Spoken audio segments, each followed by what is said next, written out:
प्रिय छात्रों, परीक्षा में यह प्रश्न हमेशा आता रहता है कि चाल और वेग में अंतर लिखिए। अगर आपने हमारा ये वीडियो देख लिया तो आप ज़िंदगी भर इस प्रश्न का आंसर याद रख सकते हैं। कैसे याद रख सकते हैं? आप हमारा वीडियो देखते हो तो आपकी परसेंटेज अच्छी बनेगी, आप नौकरी का एग्ज़ाम देंगे और आपकी नौकरी भी लग जाएगी, तो फिर आपकी शादी होगी और शादी में मेरे बच्चों आपको एक कार मिलेगी जिस कार का नाम है वैगन आर। गूगल पे सर्च करना, बहुत अच्छी कार है वैगन आर। अब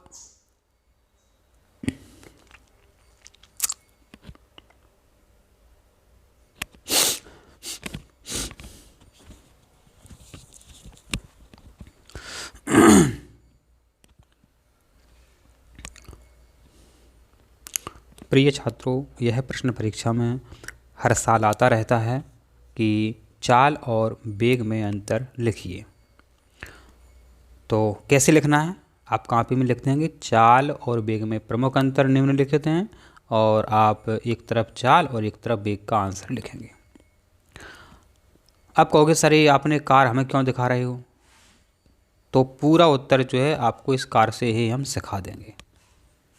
इसी तरह वीडियो देखने के लिए और प्रश्न के आंसर बातों बातों में याद करने के लिए आप चैनल को सब्सक्राइब जरूर करें। अगर आपको याद ना हो तो आप कमेंट करें, मैं चैनल बंद कर दूंगा कि हम आपको क्वेश्चन का आंसर याद नहीं करा पाए। आप हमारा वीडियो देखते हैं तो आपकी नौकरी लग जाएगी, फिर आपकी शादी होगी, विवाह होगा, तो विवाह में आपको यह कार मिली जिसका नाम है वैगन आर। क्या नाम है? Wagon are. वैगन आर, ठीक है, तो ये आपको ध्यान रखना। यह शादी में आपको कार मिली, आपने हमको इनवाइट किया, तो एक कार आपकी रखी हुई है और हमने कहा अभी हम थोड़ा इधर जा रहे हैं, थोड़ा मार्केट जा रहे हैं, आप इस कार को चलाना नहीं। हम जैसे ही यहाँ से इधर की ओर निकले, बाज़ार की ओर निकले, और आपने कार चला दी। आपने कार चला दी। आपने कार चला दी और आपको एक कार किस में मिली थी? शादी में मिली थी। वैगन आर काय में मिली थी? आपको शादी में मिली थी, और आपने एक कार चला दी। कार चला दी तो मतलब जो चाल है आपकी अदिश राशि। आपने कार चला दी, चला दी, इसमें आदि आ रहा है। अब बताओ, कभी भूल सकते हो आप? एक नंबर में भी आता है कि चाल कैसी राशि है? चाल अदिश राशि है। आपने कार चला दी और कार आपको काय में मिली थी? शादी में मिली थी। वैगन आर, वैगन आर काय में मिली थी? शादी में मिली थी। तो वेग कैसी राशि है? सदिश राशि है। अब यहाँ पर मेरे बच्चों आपको दो बातें ध्यान रखनी हैं, वो है आपकी दिशा और परिमाण।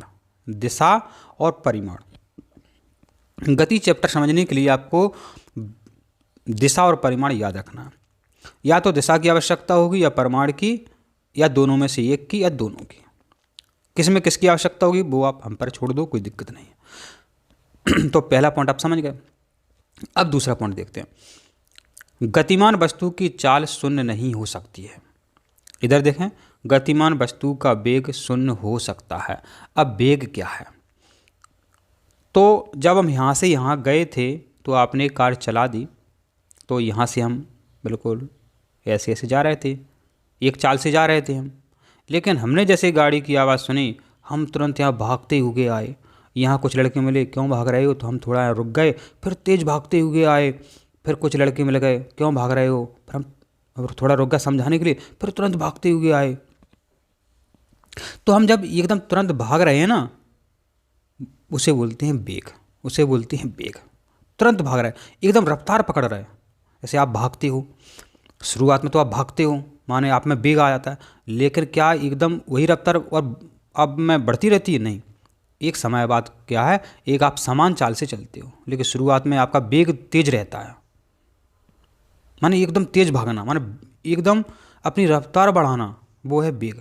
जैसे मोटरसाइकिल है, आप एकदम स्पीड बढ़ाते हैं तो गाड़ी का वेग बढ़ता है, लेकिन क्या फिर आपकी 80 होगी क्या उसके बाद आप रफ्तार बढ़ाते रहते? नहीं। जब तक 80 तक आप पहुंचाना चाहते हैं वो, तो गाड़ी का जो है वेग बढ़ रहा है। तो यहाँ पर देखिए अब जो हम समझा रहे थे आपको, गतिमान वस्तु की चाल शून्य नहीं होती है।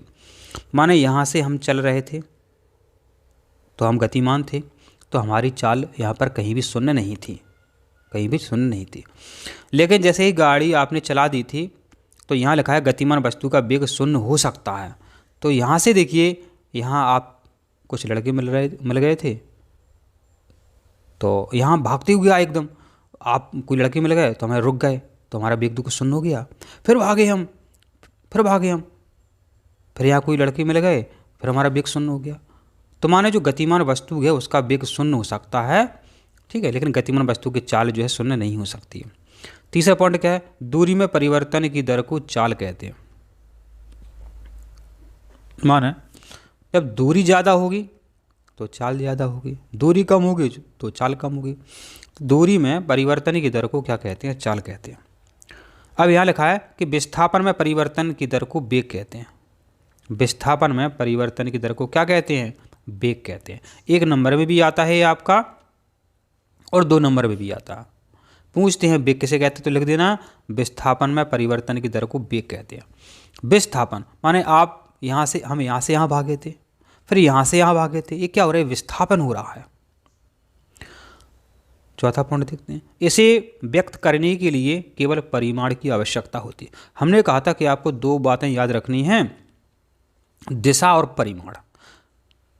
तो चाल कैसी है, अदिश राशि है। आ माने नहीं, दिशा माने इसमें दिशा की आवश्यकता नहीं होती, माने तो परिमाण की होगी आवश्यकता, सीधी सीधी बात है।